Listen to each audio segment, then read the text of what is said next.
Mr. Brown. Mr. Facemeyer.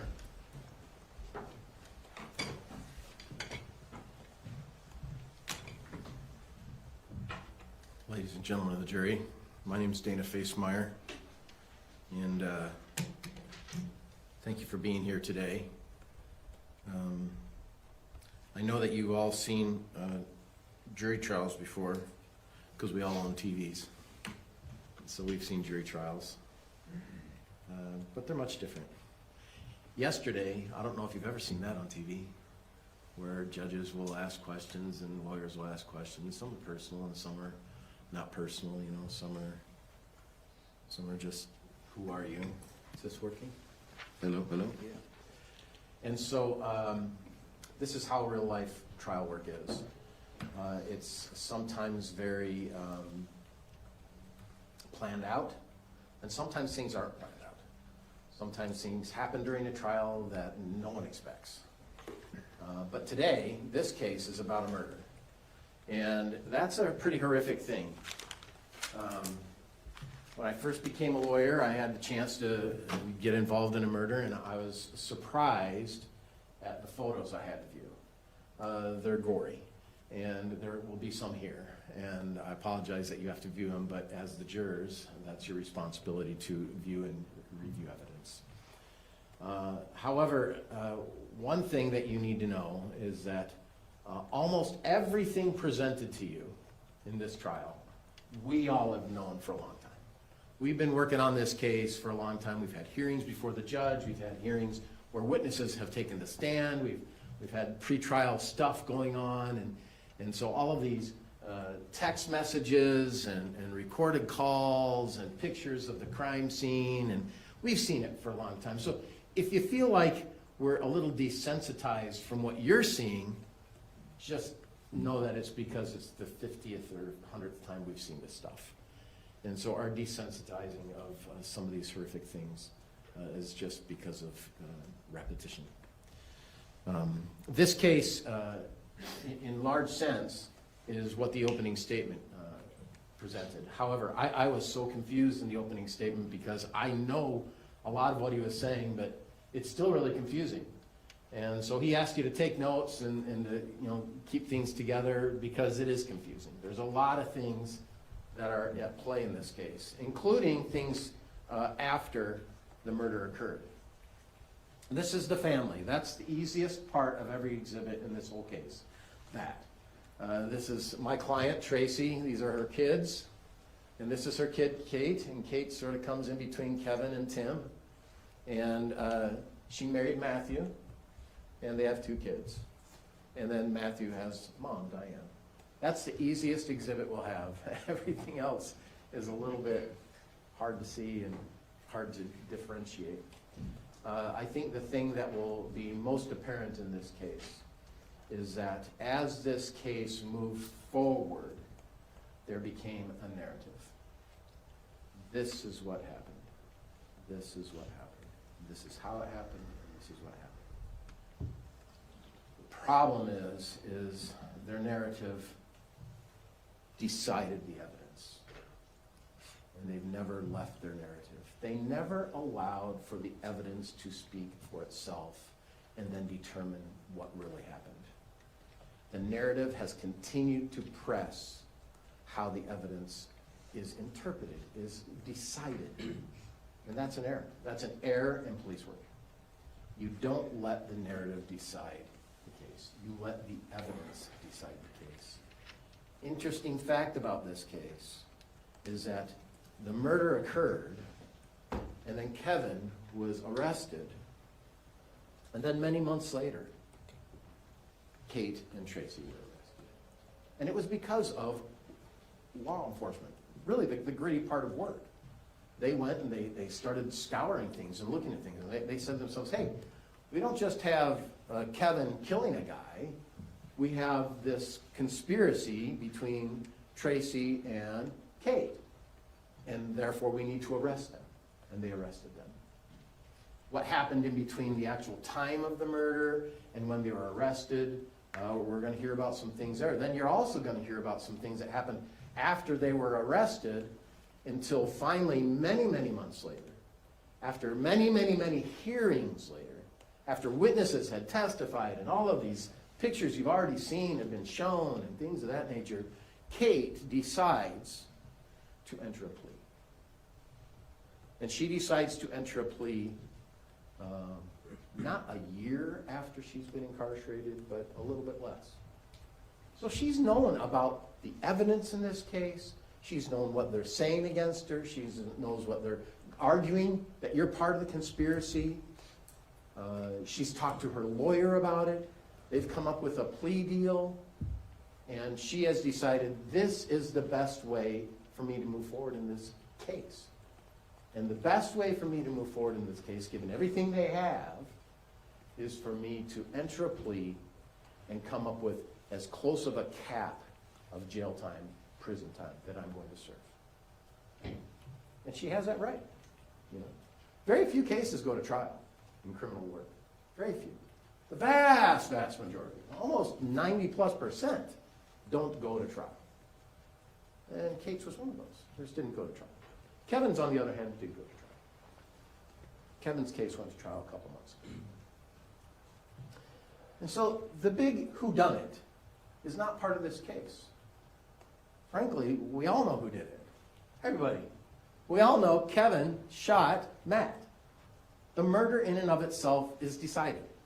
Completely decided. And the state will have an opportunity to show you pictures and show you a medical examination and show you all this stuff and blah, blah, blah. And frankly, Kevin has already been found guilty. Kevin's already been sentenced to prison. And so we'll spend time going over that part of it. But what we're here today is about whether or not my client conspired with Kevin and Kate to kill Matt. And I think as you go through this case, you will say to yourselves, this is the messiest conspiracy I've ever seen. These guys are up and down and sideways and leftways. They sort of sound like a family who doesn't really function great, but they function. Who goes to Disneyland, you'll hear about that. As a whole group, they go to Disneyland. Yet the marriage is on the rocks, marriages is tough. Kate and Matt's marriages is like really, really strenuous. You'll hear Kate testify in just a few minutes. And when she testifies, you will see how her testimony is determined by the narrative already decided. You must plead to conspiracy, Kate. You must plead to conspiracy because we need our other conspirator, Tracey. So we must gravitate the evidence so that we get all of our people, Tracey and Kate. We'll leave Tara Lynn alone. We won't charge her, even though the officer at one point said, I sort of thought we should have charged her. And Rachel, we'll leave her alone. And the officer said at one hearing before, I sort of think probably should have charged her. Maybe charge the whole family. I don't know what their thought was. But I think what you'll see in this case on July 12, 2024, is that a guy who's coming up from California to see his two kids for the first time in a few weeks, after his wife left him a note, a text, and he's coming up to see him. And you'll actually hear phone recordings between Kate and Matthew about the anxiousness of coming to see each other. You'll hear it. And hours later, he'll be killed. It's a crazy deal. You'll hear about Kate's desire to look at a divorce as an option. Look at a divorce as an option? Like, that is the option. As opposed to murder? I don't know if you know, but people get divorced all the time. I know people divorced. This building knows lots of people divorced. I know people who actually are divorced and share time with kids with the other parent. I know of that. I'm aware of that. I don't know how it ever came to this point. I don't know how this guy right here, Kevin, decided that was not the option, even though he lives in a family of divorce. I don't know how Kate decided that that was an option, even though she lives in a family of divorce, where she communicates with all her family members, including her dad. I don't know why they're arguing Tracey would make that the option when she has lived in a family of divorce. This is just tragic. It's a tragic story. Beyond belief to me that someone would go to this extent. But there's a few things that are going to come out that you haven't been told yet that will really make the deciding factor on how did this whole plan come together? When did this whole plan come together? And I think you'll just feel like I feel. It's just messy. It's really messy. There's no real plan. It's just a moment of craziness. A moment of craziness. I think that's what you'll find in this case. As we begin with our first witnesses, you'll see how that goes. Take notes. In our opening instructions, which are somewhere here, thank you. There's a few things the judge said, and they keep the instructions with them, don't they, Your Honor? Yeah, you have the instructions. I'll write a few things down. Number 6, it says evidence. A lot of people get confused. Well, a lot of people call my office, hey, Mr. Facemeyer, I got this case, but I don't have any evidence. I said, well, what happened? Well, I was outside, and this guy kicked me in the leg, and, I got a bruise, and I guess a bruise is evidence. And I say to him, well, what's evidence? Is you testifying. That's evidence. That's actually evidence in almost every single case. Testimony. Testimony is evidence. What you hear on the stand is evidence. The problem is when you go to deliberate, you don't get a copy of it anymore. So you can't go back and, can I re-listen to that? That's not available. You need to remember. And as a group, you need to confer and deliberate. That's a legal term, right? So evidence is testimony. So take notes of the things you remember as best you can. No one's perfect. I'm not perfect. But do that. Because those things are really what determines this case. I find an interesting thing, and I'm sort of bothered about this jury instruction. I'll tell you why. It's the jury instruction that says, it's number 3, I think. No, it's number, where is it?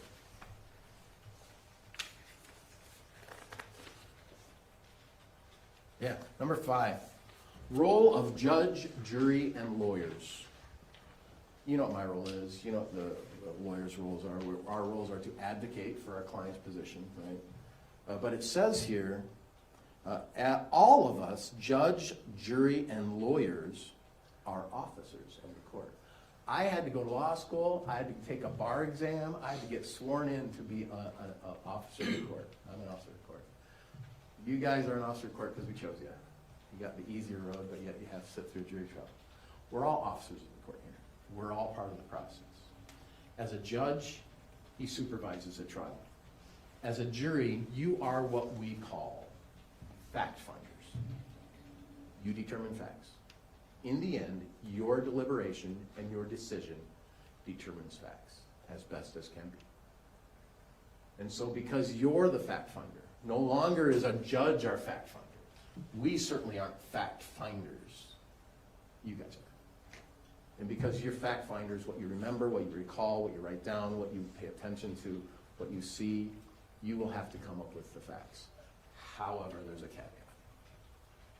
And that caveat is based on the United States Constitution. In the United States Constitution, we have certain rights and privileges. Bill of Rights, I'm sure you've heard of them. One of those rights is the defendant has no burden of proof. When you're charged with a criminal case, the burden is upon the state. The state has the burden to prove their case beyond a reasonable doubt. That's the law. There's nothing in the Constitution that says the defendant has to prove anything.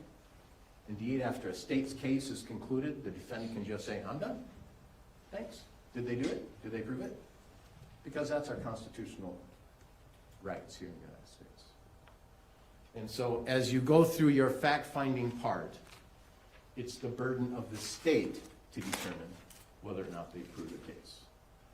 Lastly, we had a big trial here in Utah not too long ago, and my daughter was all into these trials, and she listens to them. And one day she said to me, Dad,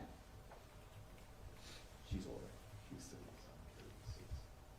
Dad, the defense didn't call a witness. What does that mean?